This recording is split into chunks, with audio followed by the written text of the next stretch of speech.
bonjour, bienvenue dans Ça nous intéresse. Aujourd'hui, nous allons parler de la relation des jeunes avec de l'argent. C'est un sujet important parce qu'on dépense de l'argent tous les jours et en plus, les modes de consommation de la jeune génération ont un impact direct sur l'avenir économique du pays.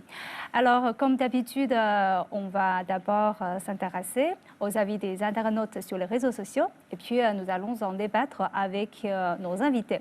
J'ai le plaisir d'avoir aujourd'hui trois journalistes sur notre plateau. Deng Yinping, bonjour. Zhang Shanhui, bonjour. Et Nicolas Huruizin, bonjour. Bonjour. Et un expert en nouveaux médias, Stéphane Lampadaris, bonjour. Et par visioconférence, j'ai le plaisir de recevoir Wachino Lionel Pérus Soveguidi, doctorant en linguistique appliquée à l'Université de langue et de culture de Beijing. Bonjour. Et nous avons aussi notre public en ligne qui nous suit en direct et puis on attend un peu leurs commentaires ou leurs questions à la fin de notre émission. Alors d'abord, nous allons inviter ma collègue Sonia pour vous donner des avis des internautes. Sur la manière de bien gérer son argent, les internautes ont tous des avis différents. Pour certains, il s'agit d'une bataille au quotidien. Par exemple, cet internaute a écrit « En ce moment, mon unique préoccupation est de faire des économies. Quand je fais des courses, si un produit n'est pas absolument indispensable, je n'y réfléchis même pas. » Mais pour d'autres, la soif de consommation l'emporte sur la volonté d'épargner, quelles que soient les conséquences. Comme celui qui a dit « Mon salaire mensuel est de 2 000 yuan, mais j'ai envie de dépenser 20 000 yuan chaque mois. Je vis des moments très difficiles. » Et certains internautes vont jusqu'à faire l'éloge de la consommation. Un internaute a dit « Plus tu dépenses, plus ça t'oblige de gagner de l'argent. Si tu veux vraiment quelque chose, il faut que tu travailles dur pour l'obtenir. » Et de généreux internautes proposent différentes astuces pour mieux gérer son argent. Un internaute chinois a écrit « Je note toutes mes dépenses. Dès que je veux acheter un produit et je pense que ça va dans mon carnet, du coup, je me demande si cela en vaut vraiment la peine. Cela me pousse souvent à abandonner des achats. » Et un internaute francophone a aussi donné un conseil. Il a dit « Le meilleur moyen d'éviter les dépenses inutiles, c'est d'avoir l'argent en cash sur soi quand tu as l'intention de faire des achats. Sans argent sur toi, tu ne peux pas vraiment te représenter la somme. » Et certains pensent avoir trouvé la solution miracle. Il a dit « L'investissement est la meilleure façon de gérer votre argent. Je gagne 5 600 $ par semaine. » Mais d'autres internautes conseillent aux jeunes d'adopter des comportements plus rationnels en matière d'argent. Comme cet internaute qui a évoqué que aujourd'hui beaucoup de gens visent trop haut. Ils ont oublié qui ils sont. Comme le dit l'ancienne génération, ils ne savent pas faire leur compte. Certains internautes considèrent aussi que le vrai problème, c'est qu'on ne gagne pas assez d'argent pour investir. Nos salaires ne suivent pas la hausse des prix et le niveau de vie est élevé. Enfin, j'ai aussi déniché un internaute s'exprimant avec beaucoup de philosophie sur cette difficile question de l'argent. Il affirme que l'argent n'est qu'un moyen, mais pas un but. Alors, que vous inspirent ces réflexions des internautes? Alors, merci Sonia, merci. Et Deng Yinping, quelle est votre réaction? Je suis très sensible à une réaction d'internaute parce qu'il a dit qu'il privilégie le cash. Comme ça, avec le cash, on sent l'argent qui sort de notre portefeuille. Alors que maintenant, de l'argent. Oui, voilà. Donc, on sent la différence entre 100 yuan et 1000 yuan ou bien 10 000 yuan. Mais maintenant, avec les moyens, le paiement mobile, on ne sent pas la différence entre 100 yuan et 1000 yuan ou même 10 000 yuan. C'est juste les chiffres qu'on saisit, n'est-ce pas? Donc, je crois que pour faire des économies, il faut peut-être, si on utilise par exemple WeChat Pay, on met de l'argent dans ce porte-monnaie électronique. On met chaque mois, au début de chaque mois, un montant fixe. Et puis, de temps en temps, on vérifie les soldes pour qu'on ne va pas dépenser tout, peut-être juste les 2 premières semaines du mois.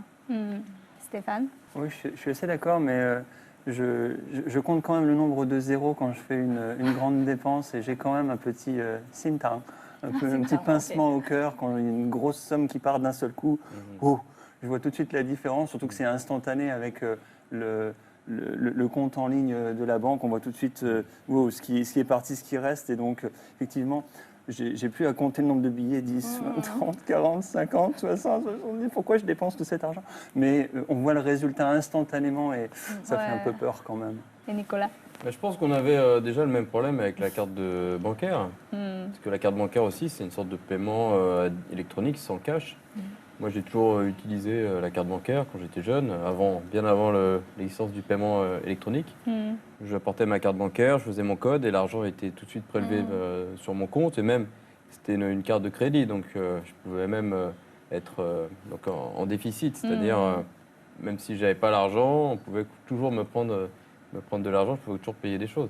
Donc, ce n'est pas un problème nouveau, je crois. Et comme l'a dit Stéphane, je pense qu'on s'en rend compte aussi quand on fait un paiement électronique. On voit la différence entre 100 et 1000 kwai, par exemple, quand même. Et je peux vous dire que moi aussi, parfois, j'hésite vraiment à payer des grosses sommes en paiement électronique. Pour moi, il n'y a pas trop de différence et ça reprend un peu le même principe que la carte de crédit.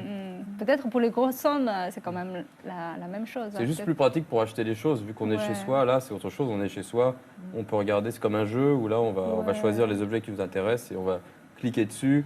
On va peut-être pas penser au prix. On veut juste, voilà, c'est de la consommation, je dirais, très très rapide. Voilà. Et Shanghai, est-ce que vous avez aussi des habitudes de consommer sur Internet beaucoup? Oui, alors surtout de ma génération, puisque moi j'ai grandi avec cette transition des billets palpables jusqu'à aujourd'hui, tout ce qui est, on va dire, l'argent aujourd'hui sont devenus des chiffres dans les porte-monnaies. Aujourd'hui, on compte des zéros et c'est tout. Donc, en fait, aujourd'hui, on a l'impression que la manière de consommer et dépenser de l'argent est devenue complètement autre chose qu'il y a 10 ans. C'est-à-dire, aujourd'hui, c'est plutôt une histoire de calcul, alors qu'il y a 10 ans, c'est une histoire, il faut sortir les billets, il faut compter. Encore, quand j'étais en France, c'était encore beaucoup, on utilise le billet pour la plupart du temps. Une fois que moi je suis de retour en Chine et utiliser WeChat Pay, Alipay et utiliser tous ces différents genres d'applications, on a plus l'impression... Est-ce que tu sens que tu dépenses plus? Non, au contraire. Ah oui. Au contraire, je dépense moins. Ah ok. Parce que c'est une bonne nouvelle. Hein. Ouais, je dépense moins parce que le nombre de zéros compte beaucoup pour moi. Donc ça vous fait plus peur les chiffres, les zéros que les billets sortis. Ouais, on peut dire ça. Ok. Alors on peut voir vraiment les avis sont très différents. Mais Noémie, est-ce que vous êtes d'accord que parce que quand même il y a des années, on répète que les Chinois, ils épargnent beaucoup. Est-ce que vous êtes d'accord? Je crois que c'est une tradition. Je ne sais pas, est-ce que Stéphane, vous êtes au courant d'un dicton chinois qui dit « Mo shou lao lai qiong ». C'est-à-dire qu'il faut absolument éviter une vieillesse dans la pauvreté. C'est-à-dire qu'avant 1949, en Chine, il n'y a pas de système de retraite. C'est-à-dire, une fois vous n'êtes plus actif, vous devez garder une somme de côté longtemps avant pour assurer votre propre vieillissement, la fin de vie. Pour la retraite. Il n'y a pas de cotisation pour la retraite, c'était juste un petit pécule qu'on amasse au cours de sa vie. Ou bien avec l'aide de ses enfants. Donc c'est pour ça que les Chinois, surtout les Chinois de génération précédente, c'est-à-dire les générations de mes parents, mes grands-parents, ils ont toujours l'habitude de garder un certain pourcentage de leur salaire dans le compte à terme pour obtenir un intérêt plus élevé. Alors, je vais demander au Chino vos avis sur les commentaires des internautes. Donc, je suis vraiment très intéressé par celui qui parlait du cash, parce que lorsque j'étais nouvellement venu en Chine, j'avais eu des problèmes concernant le cash. Tout l'argent que je le recevais le plus souvent dans mon téléphone portable. Et donc, je faisais beaucoup trop de dépenses sans compter. Je n'avais aucun contrôle sur mes dépenses. Et donc, j'ai été obligé de réutiliser ma stratégie comme en Afrique. Et donc, j'ai réparti mon argent dans des enveloppes, 10% pour tel objectif, 20% pour tel objectif. Et donc, c'est comme ça que j'ai pu prendre le contrôle sur mes dépenses. Et donc, je suis encore très intéressé par un internaute qui parlait d'investissement et il gagnait 5 600 $ par semaine. Et je pense personnellement que pour atteindre un niveau pareil, il va falloir atteindre un niveau très élevé d'éducation financière. Alors, concernant cela, est-ce que vous pensez que quand vous êtes en Chine, vous avez beaucoup d'amis chinois et est-ce que vous avez l'impression que les Chinois épargnent beaucoup aujourd'hui? J'avais eu un petit problème concernant l'économie et j'avais posé la question à un ami chinois. Et comment est-ce qu'il fait pour pouvoir économiser de l'argent? Et donc, il me dit une seule phrase. C'est-à-dire, il faudra être très rigoureux envers soi-même. Et donc, je lui demande, mais quel est le pourcentage de son économie? Il me dit, chaque revenu, il économise jusqu'à 90%. Et donc, 90%. là, je n'arrivais pas du tout à croire ce que j'entendais. Parce que là, chez moi, dès qu'on me dit que 90%, c'est presque la totalité de tout ce que j'ai reçu. Oui, c'est ça. Donc, la stratégie, j'ai commencé par l'appliquer aussi. Et donc, maintenant, je suis aussi à 50%. À chaque fois que je reçois de l'argent, 50% m'appartient à moi-même. Oui. Je pense que là, justement, ce qu'il a souligné, c'est un phénomène très intéressant. Je dirais de différentes générations. Je voulais également poser cette question à Lionel. L'ami que vous avez, il a quel âge? Il a 42 ans actuellement, cette année. Okay. C'est un peu la génération que... Et donc, c'est un peu une autre génération. C'est qu'aujourd'hui, j'ai l'impression chez les jeunes, je veux dire, dont moi, aujourd'hui, je fais partie, c'est vrai qu'on a du mal à garder de l'argent.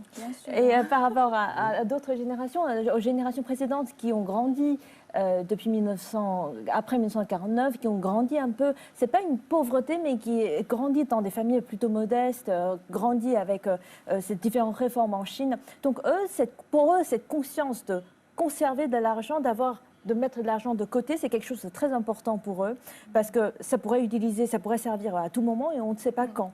Alors qu'aujourd'hui, avec cette nouvelle génération dont je fais partie, c'est qu'on gagne de l'argent, en même temps on se disait, tiens, est-ce que je peux dépenser plus que ce que je gagne?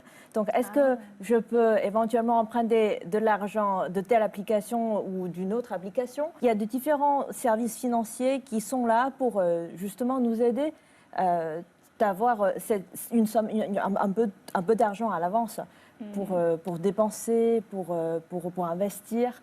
Voilà, donc c'est deux logiques différentes. Mais après, aujourd'hui, je pense qu'aujourd'hui, on vit dans une société de consommation et que partout dans la rue, dans la société, une fois qu'on met les pieds dehors, tout le monde, tous les stands et tous les restaurants sont là pour nous attirer à consommer. Plus de tentations. Hein. Exactement, il y a beaucoup plus de tentations que le pouvoir de la tentation dépenser de l'argent.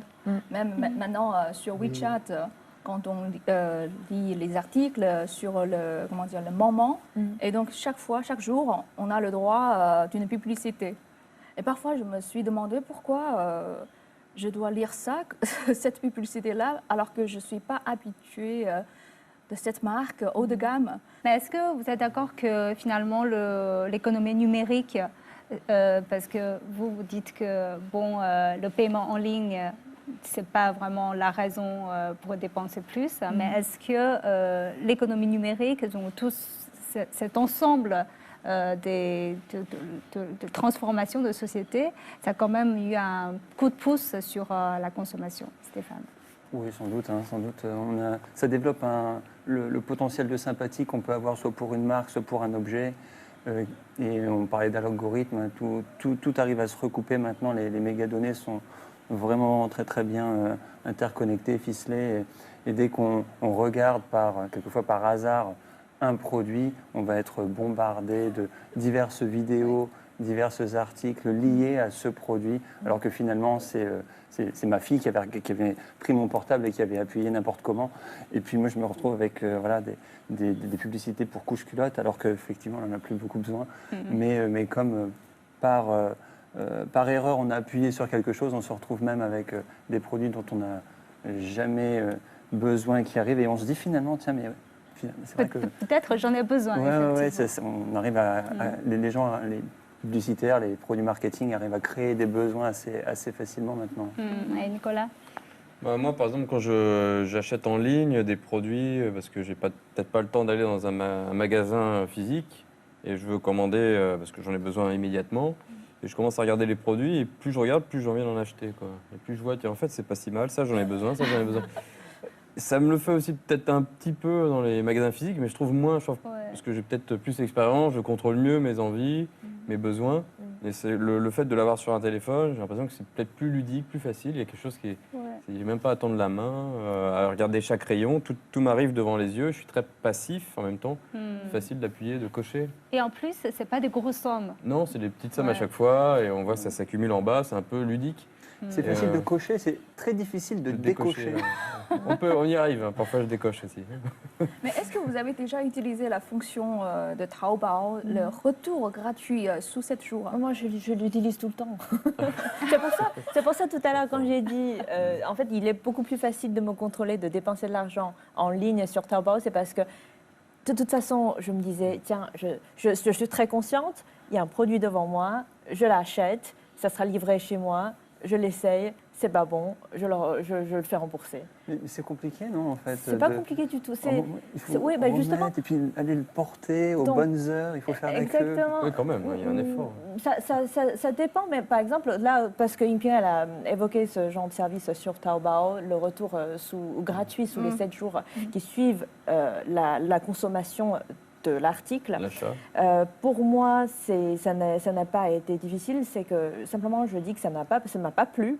Et après, un livreur sera chez moi dans l'après-midi ou dans la matinée. Je peux le laisser, mon article, à la porte, à l'extérieur ou un endroit dans la cour, je ne sais pas où. Et après, je lui dis, tiens, je l'ai mis là. Et donc, n'hésitez pas à le chercher par là. Donc en fait, c'est avec le même emballage, la même protection. Non, pas forcément avec la même protection, juste l'article. Et après, le livreur sera chargé pour emballer à nouveau le produit. Pour les vêtements, il ne faut pas les laver et puis retourner. Ça, on n'a pas le droit. Non plus.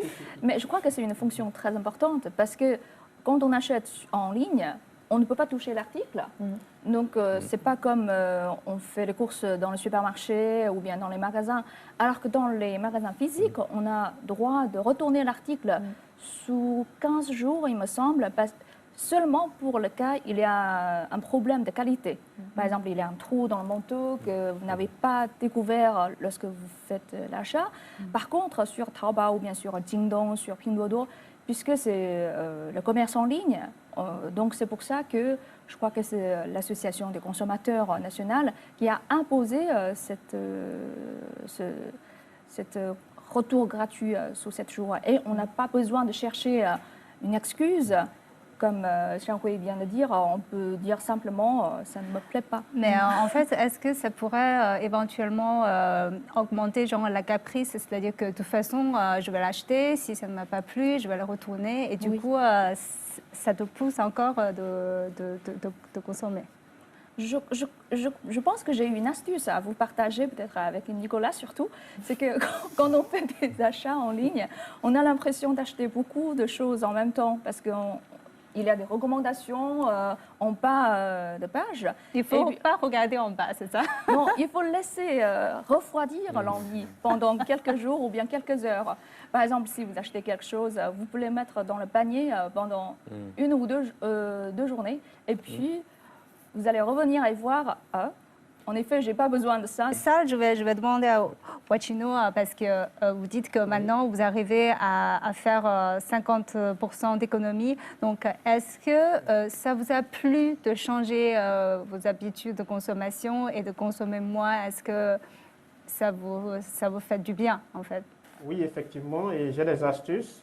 D'abord, je désinstalle les applications parce qu'actuellement, on a inondé de publicité. Lorsque nous sommes dans les ascenseurs, nous avons plein de publicités. Même lorsque nous téléchargeons un petit logiciel, nous avons beaucoup trop de publicités qui viennent avec. Et donc, pour limiter les dégâts et pour éviter même la tentation, je contrôle au moins tout ce qui est au niveau de mon ordinateur et de mon téléphone portable. Donc, les applications comme Taobao, Jingdong, Pinduoduo, tout ça, c'est des applications que je désinstalle complètement. Et je ne les ai presque jamais. OK. à moins que j'ai vraiment envie d'acheter quelque chose. Et voilà, là, je prends le temps de réfléchir. Il va falloir que je télécharge l'application. Voilà, donc là, je prends le temps de réfléchir et de contrôler la pulsion et de ne pas me laisser faire des achats n'importe comment. Ça, c'est un bon astuce. Quand vous allez faire des achats, vous allez télécharger l'application. Mais est-ce que vous établissez au début des mois, début de chaque mois, un budget? Parce qu'on voit quand même, il y a beaucoup d'internautes qui parlent de leur façon de gérer leur argent. Est-ce que vous avez un budget à chaque mois, à chaque début de mois? Oui, effectivement. Chaque mois, j'ai un budget pour tout ce que j'ai à faire. Tout. Et je fais l'effort de ne pas dépasser. Et donc, qu'est-ce que je fais? Je répartis mon argent dans des enveloppes. Et donc, je sais exactement combien je vais dépenser ce mois. Et lorsque je vais surtout au marché pour acheter des choses, j'utilise toujours le cash. Et donc, les gens, ils se demandent pourquoi tu utilises tout le temps le cash et tout ça. Il y a des Hui Yuan, il y a des VIP, il y a tellement de choses qu'ils font et je ne suis jamais intéressé. Bon, Stéphane, est-ce que vous avez un budget au début du mois? Pas vraiment. Oui, quand si, vous si, en êtes- fait, c'est ma femme qui me donne un budget. Après, le reste, je dois le verser sur La son chinoise. compte. À la Chine. Mais je crois que dans chaque famille, il y a une méthode ou bien un fonctionnement différent. Chez moi, on n'a pas ce genre de choses.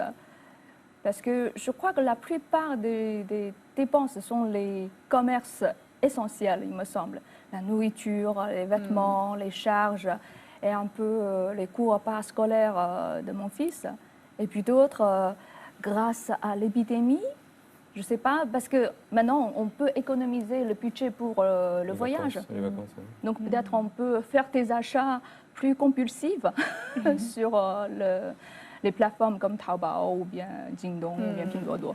Mais est-ce que vous arrivez maintenant à quand même économiser un peu d'argent ou vous êtes toujours sur la ligne de dépenser un peu tout et même pas économiser 90%, mais dépenser 90%? C'était mon cas au début quand je commençais à travailler, honnêtement parlant. Mais après, ce qui est pratique, par exemple, moi je suis célibataire, pas de mari, pas d'enfant, pas de copain. Donc en fait, j'ai de l'argent 100% pour moi. Après, de mon côté, aujourd'hui, ce que moi je me suis dit, c'est que est-ce que tu as vraiment besoin d'acheter cet article? Est-ce que tu en as vraiment besoin dans ta vie? Parce que la plupart du temps, un vêtement, deux vêtements, une pièce, une robe, bah c'est bien. Deux, c'est encore mieux. 3, 4, est-ce que tu auras l'occasion de le porter? Peut-être pas. Donc, après, moi, je réfléchis avant d'acheter, avant de dépenser de l'argent. Je me disais, de toute façon, ça ne servira à rien. Parce que même si l'occasion se présente, tu peux toujours revenir l'acheter. Il y aura encore d'autres robes qui sont aussi jolies, encore plus jolies peut-être. Parce que les articles sont toujours là, les tentations sont toujours là. Et après, par exemple, dans mon cas, c'est à moi-même de gérer cette envie de dépenser de l'argent. Donc, vous pensez que vous êtes devenu plus lucide au fur et à mesure? Exactement. Oui. Wachino, est-ce que vous pensez que l'arrivée de la pandémie, parce que Deng Yingping a parlé là un peu, est-ce que ça a changé notre comportement de consommation? Parce que quand même, il y a aussi des gens qui disent que parce que en raison de la pandémie, on est toujours chez soi, donc on a encore plus envie de consommer parce qu'on n'a pas d'autres moyens pour se divertir. Ça, je vais dire, grâce à Covid, oui, j'ai encore diminué mes dépenses énormément. Je ne sors plus trop. Je suis le plus souvent chez moi, à part la connexion que j'utilise et le manger, l'électricité, l'eau. Je n'ai plus grande chose, je n'ai plus grande chose à dépenser. Je suis presque chez moi. Je fais tous les cours en ligne et donc je ne voyage plus aussi parce que ce n'est même plus possible. Il y a aussi autre chose, le fait que nous sommes tout le temps devant les directs parce que il y a des fois, les directs sont très intéressants et ils proposent des fois des produits. Et directement, lorsque vous utilisez votre WeChat, vous avez de petits directs ou bien de petites vidéos et qui vous prennent énormément le temps, mais qui font directement des publicités dans leurs vidéos. Mais là encore, il va falloir contrôler la pulsion pour ne pas pour ne pas faire des achats compulsifs. Ok, Nicolas. Bon, alors, moi déjà, je suis pas très sensible à ce genre de publicité, de promotion, streaming en ligne ou publicité dans les ascenseurs. En général, c'est plutôt un repoussoir. Je vais surtout pas les regarder, ça m'intéresse absolument pas. Moi, s'il y a des objets, des choses, quelque chose que j'aime, que j'ai envie, ça vient de moi-même, je dirais. Je suis pas très sensible à Mais cette... vous êtes très conscient qu'il s'agit de la publicité. C'est clair, oui, c'est clair. Dans tous les réseaux sociaux, en général, c'est de la pollution pour moi. C'est une grande pollution. Donc j'essaie d'éviter ça au maximum. Peut-être qu'il y a des gens un peu plus sensibles qui pourraient être intéressés par une publicité dans un ascenseur. Je vois pas trop pourquoi. Ensuite, pour les vêtements, là, moi, par exemple, mon épouse, elle participe aux enchères de vêtements dans la ville. C'est-à-dire que c'est des objets de seconde main, des vêtements de seconde main qui sont... en fait, quelqu'un se réunit tout le monde se réunit dans une maison, quelqu'un accueille voilà, plusieurs... en général, c'est les femmes qui y vont, donc elles y vont avec des vêtements qu'elle propose aux enchères. C'est-à-dire qu'après, il y a un système d'enchères où on donne un prix, chacun met un renchéri ou pas sur la robe ou la veste qu'elles veulent. Et à la fin, on ressort avec tout un tas de vêtements pour moins de 100 kouai. Donc on peut avoir des chaussures à 20 kouai, une belle veste à 50. Voilà. Ok, bon, on a notre public qui nous a suivis pendant toute notre conversation, donc on va voir est-ce qu'ils ont des commentaires ou des questions. Bonjour, que l'on soit célibataire ou en couple, en famille, avec enfant ou pas d'enfant, gérer l'argent, c'est toujours une question incontournable. Et moi, j'ai une famille à 4, j'ai une maman à des enfants. Donc, gérer l'argent, ça bosse, ça passe tout le temps dans la vie. Donc, du coup, entre les factures, les courses, les petits plus, les imprévus, il est facile de finir dans le rouge, c'est-à-dire c'est facile à dépasser le seuil. Donc, pour éviter ce problème, il est donc bien répartir le budget. Et pour moi, l'idée plus importante, c'est l'organisation. Pour moi, il faut prendre le temps de noter les dépenses chaque mois. Ça permet de garder un œil sur les dépenses pour éviter les mauvaises surprises. Donc, en ce qui concerne les dépenses familiales, je me suis toujours dit d'être une maman raisonnable. Oui, apparemment, vous êtes une maman très raisonnable. Alors, est-ce qu'il y a d'autres questions? Alors, bonjour à toutes et à tous. Merci beaucoup de vos interventions et de vos partages. Alors, ce sujet-là, ça m'intéresse beaucoup. Et de plus, moi, je suis un professeur de l'université. Du coup, je vis toujours avec mes étudiants.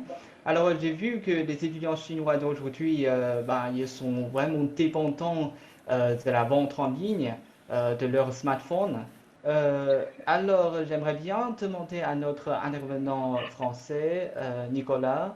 Je ne sais pas si en France, ça existe aussi, ce genre de vente en ligne, en direct, c'est-à-dire la vente en streaming. Et quelle est la conception de cette tendance-là des jeunes étudiants français? Ok, alors j'ai essayé de répondre avec ce que je connais. Pour moi, c'est surtout un phénomène chinois. En Chine, comme ça, le commerce en ligne est beaucoup plus développé qu'en France. On est un peu plus traditionnel, un peu en retard. Même si les jeunes Français sont de plus en plus dans la consommation en ligne, ça, il y a une tendance quand même à l'augmentation de ce marché-là.